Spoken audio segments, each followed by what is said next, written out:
우리에게 주시는 하나님의 말씀은 로마서 8장 15절과 16절 말씀입니다. 주보에 있습니다. 오늘 주보에 우리가 같이 봐야 될 말씀들이 많이 있는데 주보를 꼭 참조하시기 바랍니다. 우리 같이 한번 읽어볼까요? 같이 읽습니다. 시작.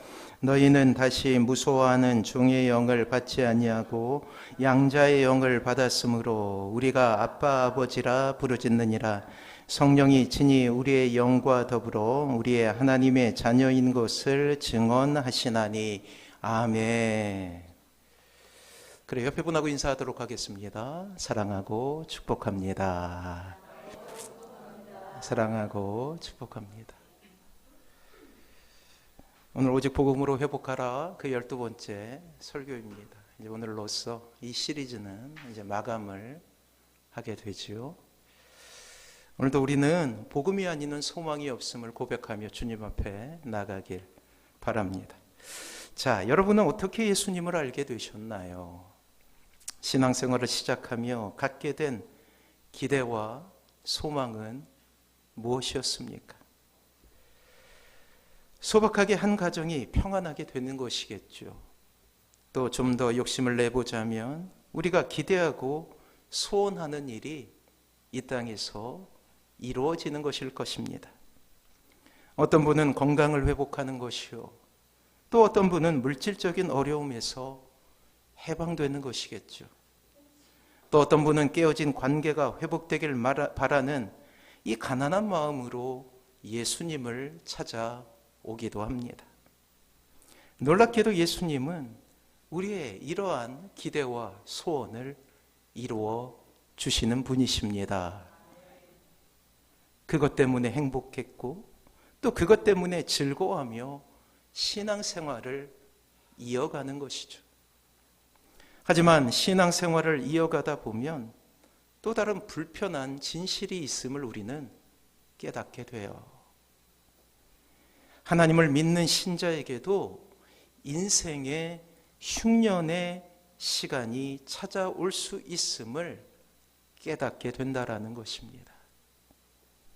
예전에 신앙생활 하기 전에는 전혀 알지 못했던 신자의 고난에 대해서 우리는 배우게 되는 것이죠.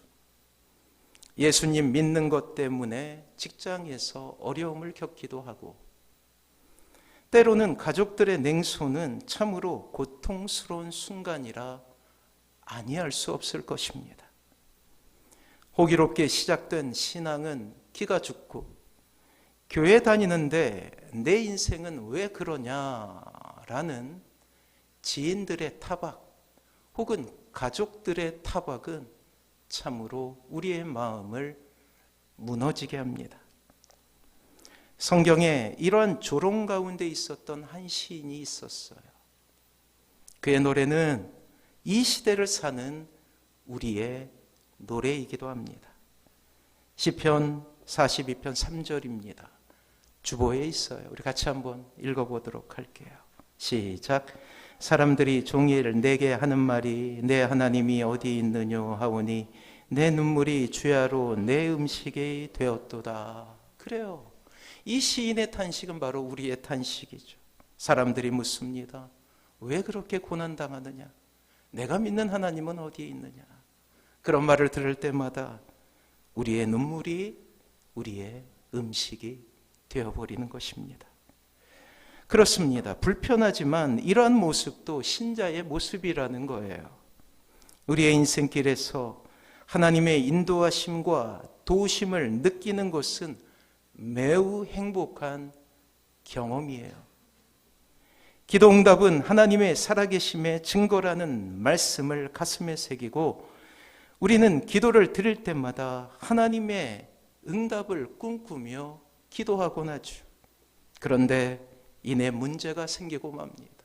시인의 노래처럼 우리 또한 그렇게 이 땅에서 탄식의 목소리를 낼 때가 있다라는 거예요.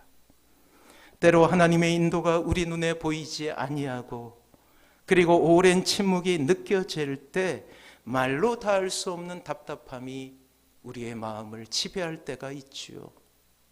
과연 하나님의 때에 내가 기다리고 또 하나님께서 원하시는 때는 언제인가라는 근본적인 질문이 우리의 마음속에 생기기도 하는 것이죠. 견디기 힘든 시련 속에 머물러 있기를 원하는 사람은 단 한 사람도 없습니다. 그러나 살다 보면 누구나 뜻모를 어려움을 겪으며 고통스러운 시간을 보낼 수도 있다라는 사실이에요. 이것은 하나님을 신뢰하는 신실한 성도들이나 그렇지 않는 사람들이나 마찬가지라는 것이죠. 우리가 경험하게 되는 어려움, 전혀 의도한 바도 소원한 바도 없다라는 것이에요. 그렇다고 우리의 기도가 뭔가 거창한 것을 구하는 것도 아니었죠. 큰 부자가 되기를 원하거나 도저히 이루어질 수 없는 것을 구한 것도 아니었습니다. 그냥 한 가족 평안하게 이 땅에서 살아가는 것, 내일 끼니 걱정하지 않고 살아보는 것, 아이들 학원비 염려하지 않고 한 달 한 달 버텨보는 것, 또 매월 그렇게도 득달스럽게 다가오는 월세나 이자 내는 날을 평안하게 보내는 것, 바로 그런 것을 구했습니다. 또한 전혀 예측하지도 예상하지도 못한 고난의 현장 속에 놓일 때도 있어요. 그때마다 우리는 눈에서 눈물이 툭하고 떨어지게 되지 않습니까? 하루아침에 자신의 몸을 점령한 질병 가운데서 맥을 놓아야 할 때가 있죠. 갑자기 실직이라는 고통 속에서 면목이 없는 아침을 맞이하는, 그리고 그것 때문에 가족들의 얼굴을 대할 땐 참으로 괴롭습니다. 또 우리가 막아보려 해도 막지 못하는 불가항력적인 일이 있죠. 예를 들어 사고로 일평생 고통을 당하는 성도들도 있다라는 사실이에요. 그렇습니다. 고난이라는 이름의 고통 가운데 있는 성도들을 볼 때마다 목사인 저는 참으로 애통하게 돼요. 그리고 신자의 마음에는 낙심이 생깁니다. 낙심이라 함은 바라던 일을 이루지 못해 맥이 빠지고 마음이 상하게 되는 것을 의미해요. 그렇습니다. 낙심은 하나님의 꿈을 가진 사람, 비전으로 사는 사람에게 가장 큰 적이라고 할 수가 있어요. 반대로 신자를 무너뜨리기 원하는 사단에게는 아주 효과적인 무기가 되는 것이죠. 초대교회 중 갈라디아 교회가 있습니다. 갈라디아 교회는 율법주의라는 이단에 의해 교회 전체가 큰 고통을 겪게 되었어요.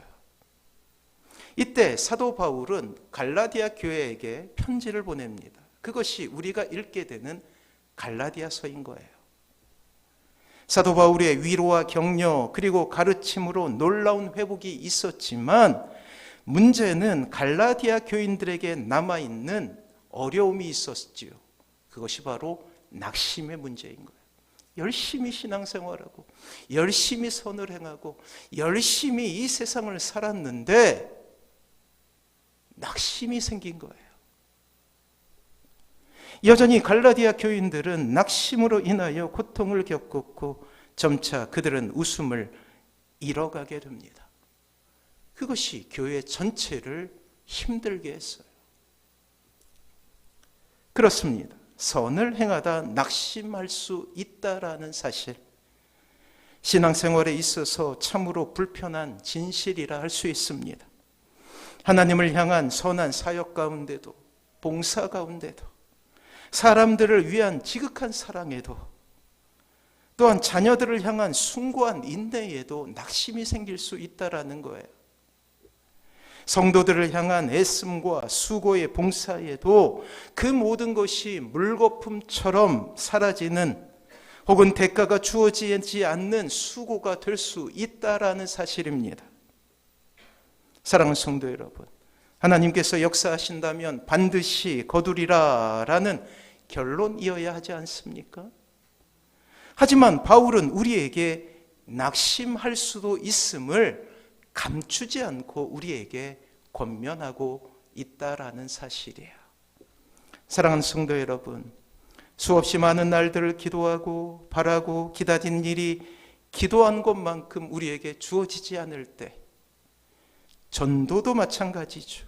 하나님의 일이라는 이 한 가지 수고로 애쓰고 물질을 사용하고 그리고 시간을 투자했지만 도저히 움직이지 않을 것 같은 믿지 않는 가족들의 모습, 냉담한 그들의 모습, 믿지 않는 이웃들의 모습은 우리의 마음을 낙심시키게 돼 있어요.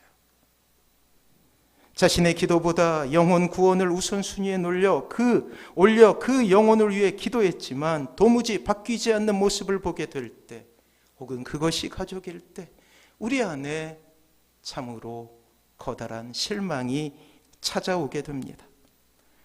과연 언제까지 참고 인내하며 이러한 기도를 올려야 되는가라는 절망이 밀려올 때가 있다라는 사실이, 그리고 대부분의 경우에 있어서 가족들의 전도를 위한 기도는 오랜 세월이 걸리게 됨을 우리는 깨닫게 됩니다. 자, 낙심, 글자 그대로 마음이 떨어진 상태예요.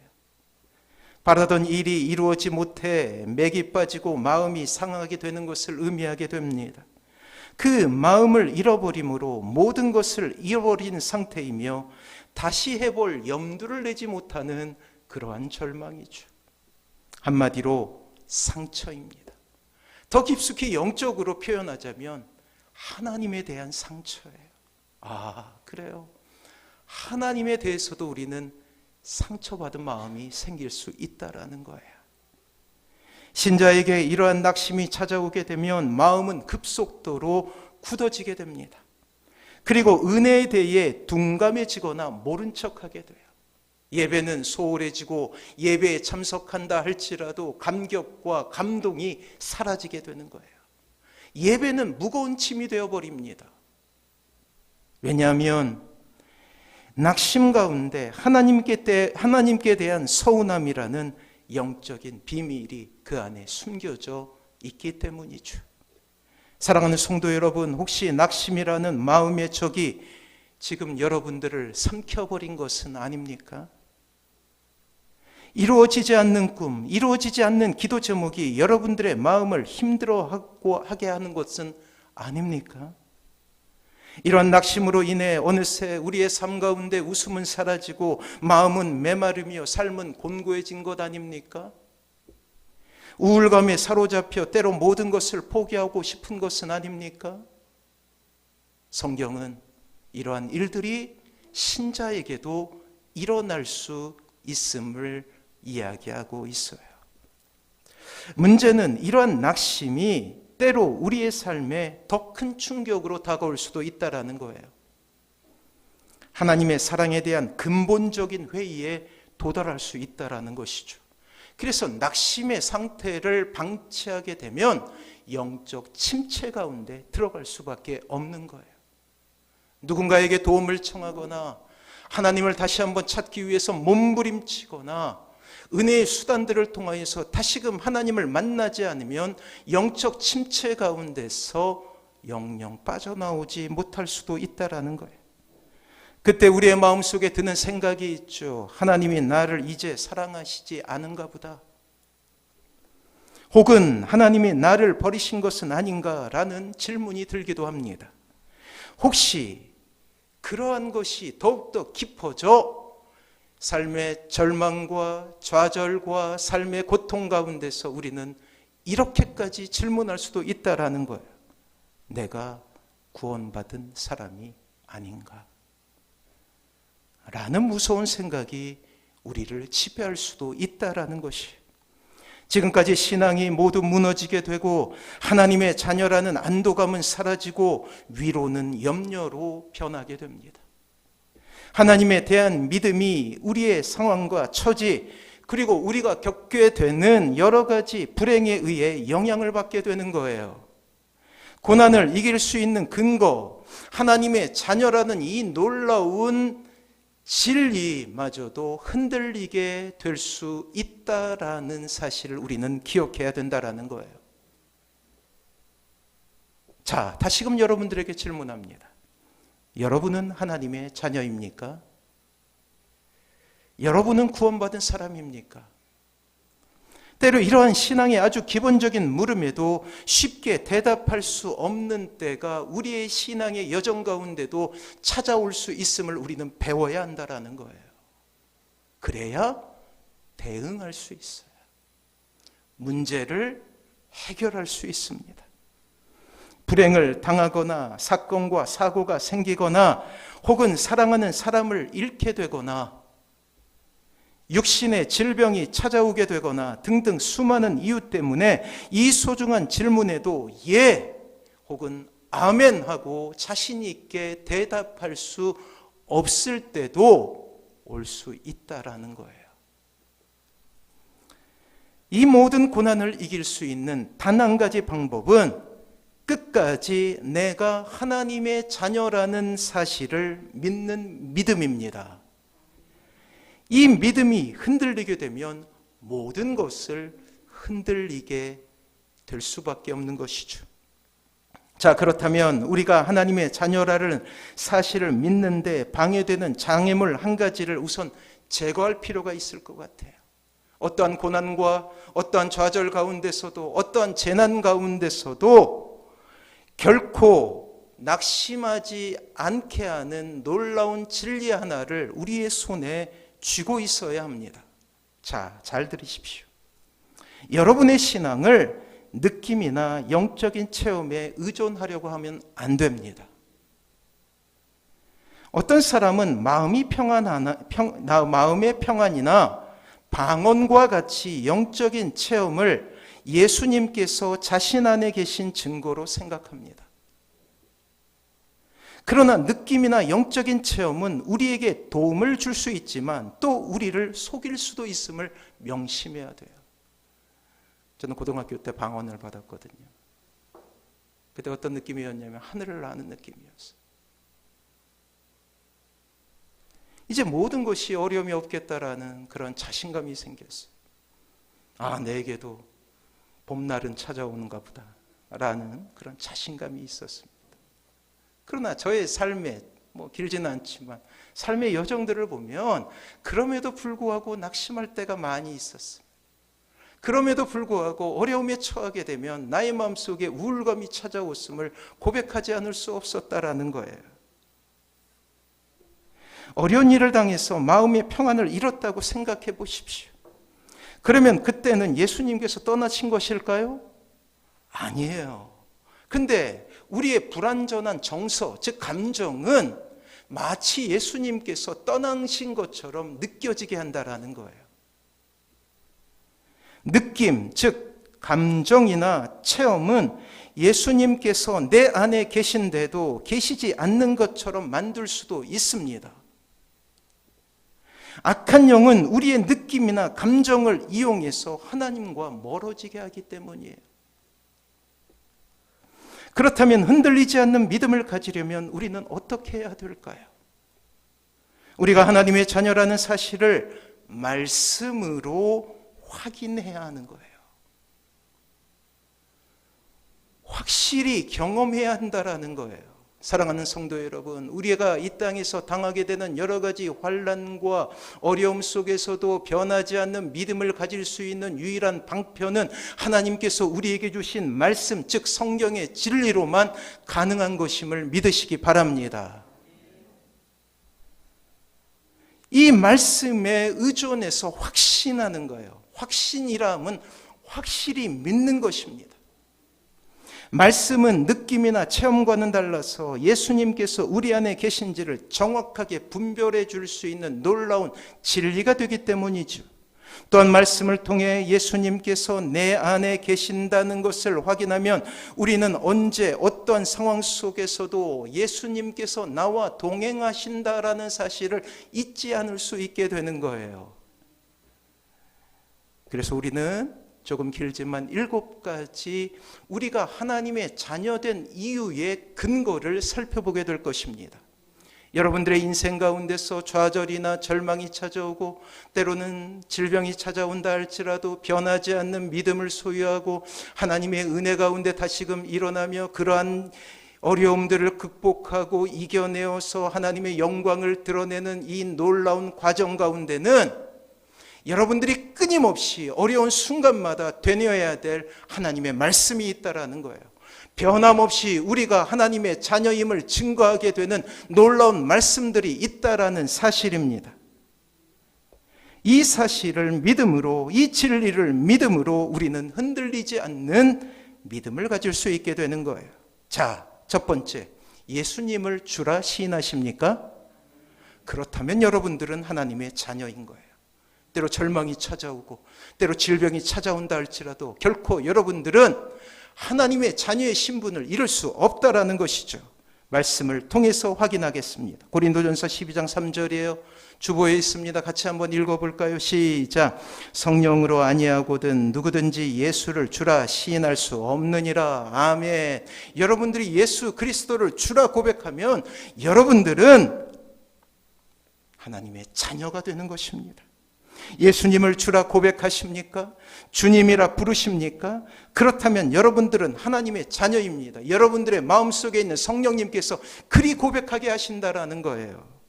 성령님이 아니시고는 누구도 예수님을 주님이라 고백할 수 없다라고 성경은 이야기하는 것이죠. 왜냐하면 원죄를 가진 인간은 스스로 왕이라고 생각해요. 우리가 예수님을 알기 전 우리는 자신을 왕이라고 여기고 하나님을 원수라고 여기며 살아갔던 존재이죠. 그런 우리가 하나님을 만나게 되었어요. 그리고 예수님을 우리는 또 다른 이름으로 주님이라 부릅니다. 주님이라는 것은 주인님이라는 뜻이에요. 우리의 주인됨을 포기하는 것입니다. 이런 놀라운 고백 속에 굳은 믿음이 있는 것이죠. 예수님을 주님이라 고백할 수 있다면 여러분들은 하나님의 자녀입니다. 이것을 믿으시기 바랍니다. 자, 두 번째, 하나님을 아버지라 부르십니까? 그렇다면 여러분들은 하나님의 자녀예요. 자, 로마서 8장 15절 16절 오늘 주신 말씀이죠. 우리 같이 한번 읽어보도록 하겠습니다. 시작.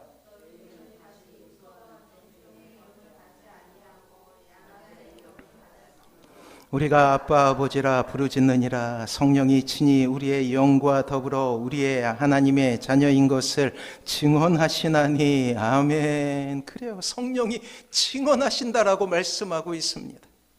성령을 받지 않는 사람들도 세상을 만든 조물주가 있다는 것을 인정할 수 있지만 그 조물주를 아빠라고 부를 수는 없어요. 이 땅에 있는 그 어떤 종교도 그들이 믿는 신을 아빠라고 부르지는 않습니다. 왜냐하면 그들은 하나님의 자녀가 아니기 때문이죠. 하나님이 친근하게 여겨지십니까? 그것은 여러분이 하나님의 자녀라는 이유가 되는 것이에요. 결코 이 땅에서 당하게 되는 여러 가지 절망과 좌절이 여러분들을 험노할 수 없다라는 사실이에요. 자, 세 번째, 하나님의 은혜를 느끼십니까? 우리 같이 한번 읽어보도록 하겠습니다. 고린도전서 2장 12절. 그렇다면 여러분들은 변함없이 하나님의 자녀가 되는 것입니다. 우리 같이 한번 읽어볼게요. 시작. 우리가 세상의 영을 받지 아니하고 오직 하나님으로부터 온 영을 받았으니 이는 우리로 하여금 하나님께서 우리에게 은혜로 주신 것을 알게 하려 하심이라. 우리가 받게 되는 여러 가지 혜택들, 그것이 누가 주셨다고요? 하나님께서 주셨다는 것으로 여기게 된다라는 거예요. 그것을 우리는 은혜라고 부르죠. 그렇습니다. 하나님의 자녀는 은혜를 깨닫는 사람입니다. 아무리 공고한 인생을 살아간다 할지라도 그 안에 하나님의 보호하심이 함께 하신다라는 거예요. 그리고 우리는 그것을 느끼게 되며 은혜라고 표현합니다.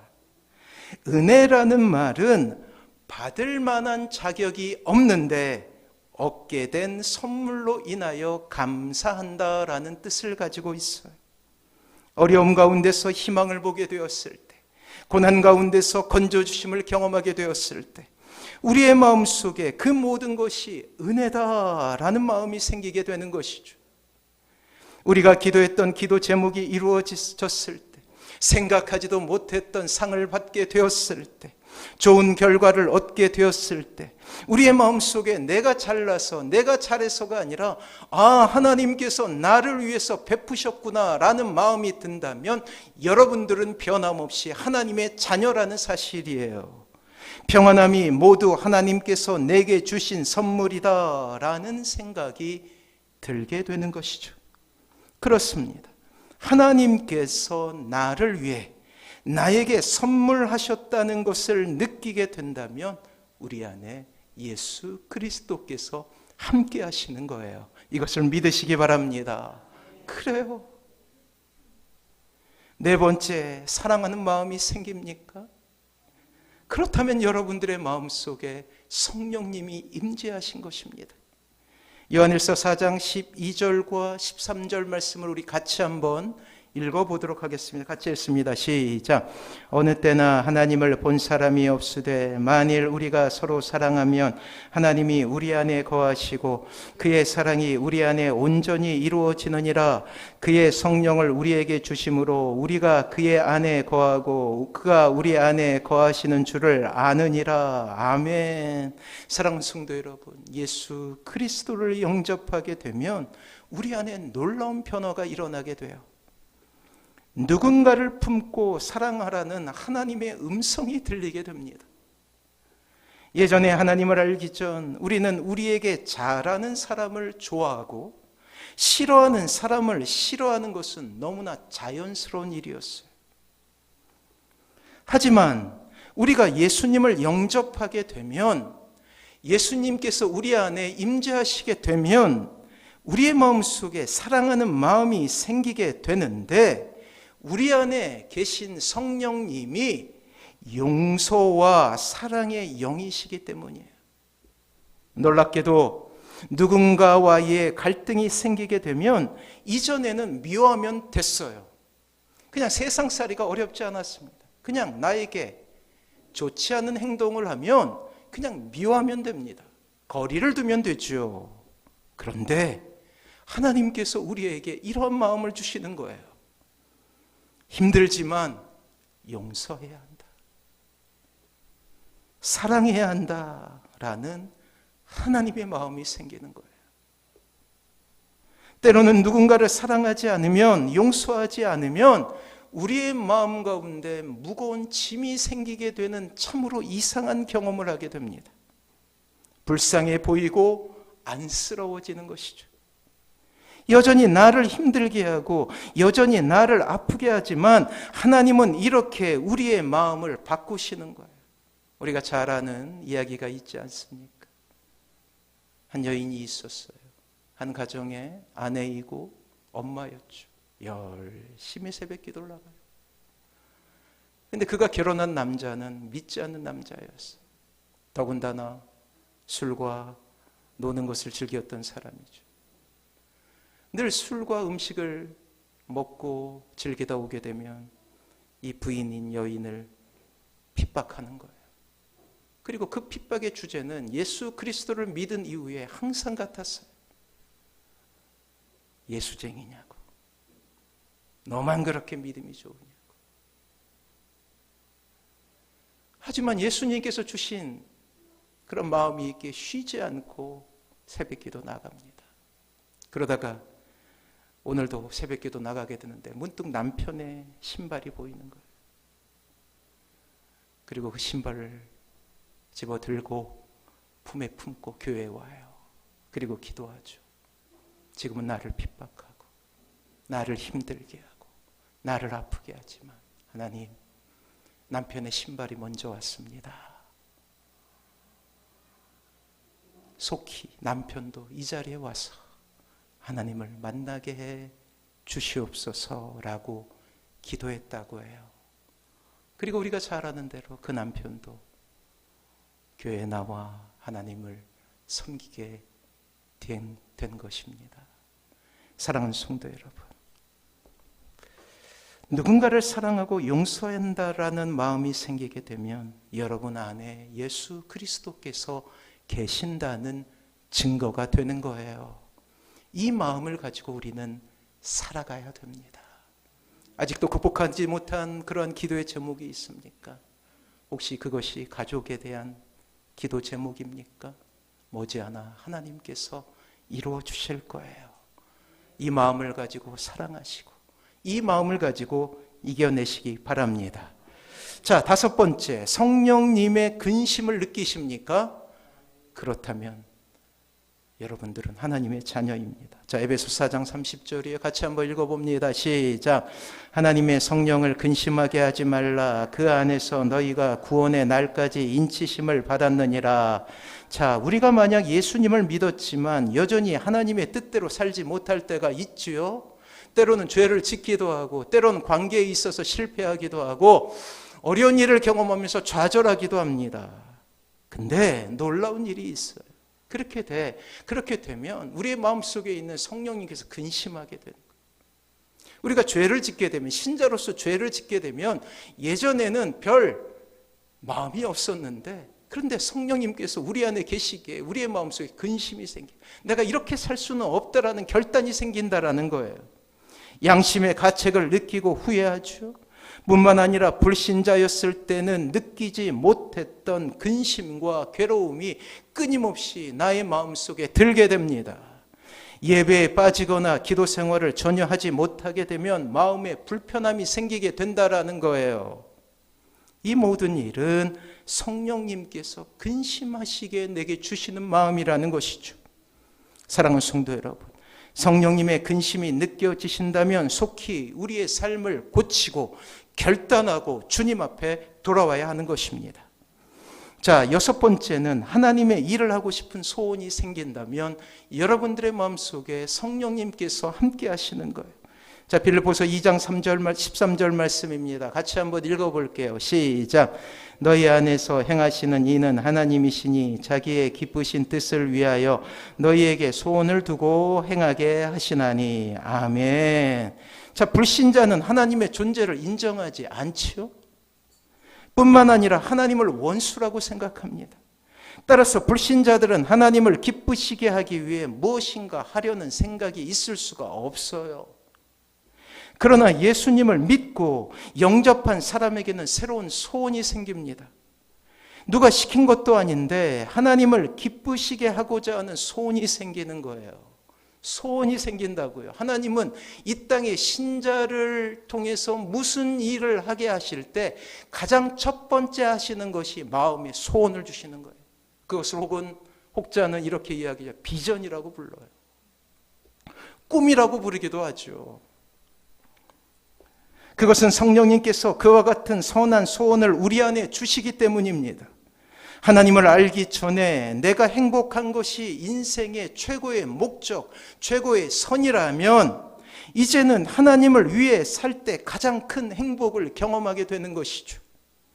교회를 위해 봉사하고 연약한 성도를 보면 도와줘야겠다라는 마음이 생기는 것입니다. 하나님 안에서 꿈이 생깁니다. 우리의 가정이 하나님께로 돌아올 것을 꿈꾸며 기도하기 시작합니다. 때로는 그 기도가 통곡이 되기도 하죠. 그리고 우리 교회가 세상을 섬기고 변화시킬 것을 꿈꿉니다. 비록 지금은 연약한 교회이고 개척교회의 모습을 벗지 못했지만 언젠가 이 교회를 통하여서 하나님의 영광이 드러나고 하나님의 나라가 이 땅에 이루어지는 위대한 꿈을 꾸게 되는 거예요. 그렇습니다. 하나님의 자녀가 되었기 때문이죠. 자, 마지막으로 7번째는 전도할 마음이 생겨요. 우리 같이 한번 읽어볼까요? 마태복음 10장 19절 20절이에요. 같이 한번 읽어봅니다. 시작. 그때에 너희에게 할 말을 주시리니 말하는 이는 너희가 아니라 너희 속에서 말씀하시는 이 곧 너희 아버지의 성령이니라. 아멘. 그래요. 우리의 마음속에 전도하고자 싶은 마음이 생긴다라는 거예요. 이제 나의 행복이 아닌 하나님을 위해 살고자 하는 우리 마음이 우리 안에 생긴다고 말씀드렸죠. 그것을 비전이라 부르고 그것을 꿈이라 불렀습니다. 그 꿈과 그 비전 가운데 가장 최고의 꿈을 알게 되는 거예요. 그것은 믿지 않는 가족이 주님을 믿게 되는 거예요. 믿지 않는 형제들이 주님을 알게 되는 거예요. 믿지 않는 직장 동료들이, 믿지 않는 이웃들이 주님을 알지 못하는 것이 애통하고 가슴이 아프게 된다라는 거예요. 왜냐하면 전도는 하나님께서 가장 기뻐하시는 일이기 때문입니다. 자, 누가복음 15장 7절 말씀, 하나님의 마음은 이러하기 때문이에요. 그 마음을 우리도 받게 된 것이죠. 같이 한번 읽어봅니다. 시작. 내가 너희에게 이르노니 이와 같이 죄인 한 사람이 회개하면 하늘에서는 회개할 것 없는 의인 99으로 말미암아 기뻐하는 것보다 더하리라. 아멘. 이 마음을 알아버렸네요. 그렇습니다. 예수님을 믿지 않는 가족이나 친구, 직장 동료에게 전도하고 싶은 생각이 들어요. 마음속에 이런 소망이 들죠. 아, 저 사람도 하나님을 알았으면 좋겠다. 우리의 자녀들이 주님을 알았으면 좋겠어. 꼭 만나야 되는데 라는 그런 선한 욕심과 선한 소원이 생긴다라는 거예요. 하나님 없는 인생이 불쌍해 보이고 안타까이 여겨지는 것이죠. 소망이 없는 그들에게 소망의 이유가 되신 하나님을 소개하고 싶습니다. 늘 기도하는 시간은 아직도 돌아오지 못한 그들로 인하여 애통하는 시간이 되지요. 눈물은 마르지 않고 세상의 수많은 기쁨의 이유는 사랑하는 그 누군가가 하나님을 알지 못하는 생각 때문에 마치 모든 것을 잃어버린 것처럼 불행한 사람이 되는 거예요. 왜냐하면 이 마음이 하나님의 마음이기 때문이죠. 자, 이렇게 7가지 주님께서 주신 말씀을 통하여서 우리는 흔들리지 않는 믿음의 초석을 알게 되었어요. 사랑하는 성도 여러분, 여러분들의 인생 가운데 고난이 찾아옵니까? 절망이 찾아옵니까? 그래요, 신자에게도 불편한 진실이지만 어려움이 찾아올 수 있다라는 거예요. 신자도 큰 질병에 걸릴 수도 있고요. 실패도 찾아올 수 있어요. 시험에 낙방할 수도 있습니다. 그러나 만약 우리가 이 7가지 진리를 마음에 붙잡고 마음에 새기고 한 걸음 나아간다면 우리는 그 안에서 자유할 수 있는 영혼이 된다라는 것이에요. 사랑하는 성도 여러분, 흔들리지 않는 믿음을 소유하십시오. 그래야 우리는 행복한 사람이 될 수 있는 거예요. 우리의 인생의 최고의 행복은 하나님을 만났기 때문이죠. 자, 이제 설교를 가름하며 요단 계곡에 세 그루 나무가 있었대요. 나무들은 저마다 원대한 꿈을 가지고 있었어요. 첫 번째 나무는 대성전의 강대상이 되어서 많은 사람들에게 경건을 전하고 싶었어요. 두 번째 나무는 웅장한 배가 되어서 검푸른 지중해를 항해하는 꿈이 있었습니다. 세 번째 나무는 그 자리에 남아서 길손들에게 시원한 그늘을 제공하는 그다란 커다란 나무가 되고 싶었어요. 하지만 어느 날 새 나무의 꿈은 산산조각이 나고 맙니다. 한 농부가 도끼로 나무들을 잘라낸 거예요. 첫 번째 나무는 마구간의 짐승들의 구유가 됩니다. 밥통이 되어버린 것이죠. 두 번째 나무는 너무나 작고 초라한 고깃배로 만들어지게 되었어요. 세 번째 나무는 죄인들을 죽이는 형틀인 십자가로 변하게 됩니다. 나무들은 심한 수치심에 몸을 떨어요. 나의 꿈은 사라져버렸구나. 나의 인생의 이제 꿈은 사라져버렸구나. 그런데 어느 날 밤, 그 첫 번째 그 나무가 변한 그 말구 위에 아기 예수님이 누이게 되는 거예요. 그리고 갈릴리 그 조그만 고깃배는 사도 베드로를 주인으로 맞았고 그 배에 놀랍게도 예수님께서 오르십니다. 마지막 십자가는 예수님이 죽으심으로 인간을 죄악에서 구원하는 상징으로 오늘날까지 이어오고 있어요. 사랑하는 성도 여러분, 가장 중요한 것은 우리의 인생에 무엇을 담고 있느냐라는 것입니다. 이 땅에서 어떤 모습으로 살아가는가? 이 땅에서 많은 물질을 누리고 살아가는가? 높은 지위에 오르고 살아가는가? 혹은 그렇지 않는가는 그저 우리가 입는 옷과 같은 거예요. 더욱 중요한 것은 그러한 우리에게 무엇이 있는가? 어떤 보물이 있는가라는 것임을 기억하시기 바랍니다. 하나님의 자녀가 되었다는 것은 이 세상의 그 어떤 것으로도 바꿀 수 없는 인생의 보물을 소유했다라는 것과 같은 이야기예요. 이 한 가지 사실만으로 여러분의 인생은 참으로 가치 있고 빛나고 행복한 인생임을 기억하시기 바랍니다. 사랑하는 성도 여러분, 이 12번에 거쳐서 우리는 오직 복음으로 회복하라는 위대한 하나님의 말씀을 들었습니다. 결론적으로 저는 이렇게 말씀드리고 싶어요. 이 세상의 정답은 한 가지뿐입니다. 그것은 복음이에요. 이것을 믿으시기 바랍니다. 복음은 이 땅을 살아가는 신자에게 유일한 정답입니다. 이 복음으로 다시금 일어나시는 사랑하는 모든 성도님들 되시길 주님의 이름으로 축원합니다. 우리 찬양함으로 결단하도록 하겠습니다. 다시 복음으로.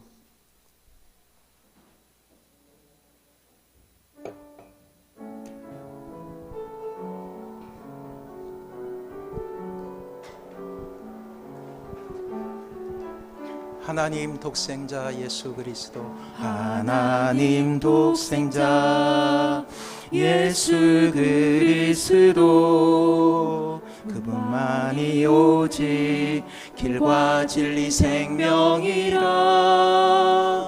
세상 다 변하고 사람들 변해도 나에겐 복음 십자가뿐이라. 하나님 독생자 예수 그리스도, 그분만이 나의 길과 진리 생명이라. 세상이 비웃고 사람들 떠나도 나에겐 복음 십자가뿐이라. 다시 복음으로, 다시 십자가로, 다시 하나님께로 나아갑니다. 오직 복음만이, 오직 십자가만이, 오직 하나님만이 나의 전부입니다. 다시 한번 고백합니다.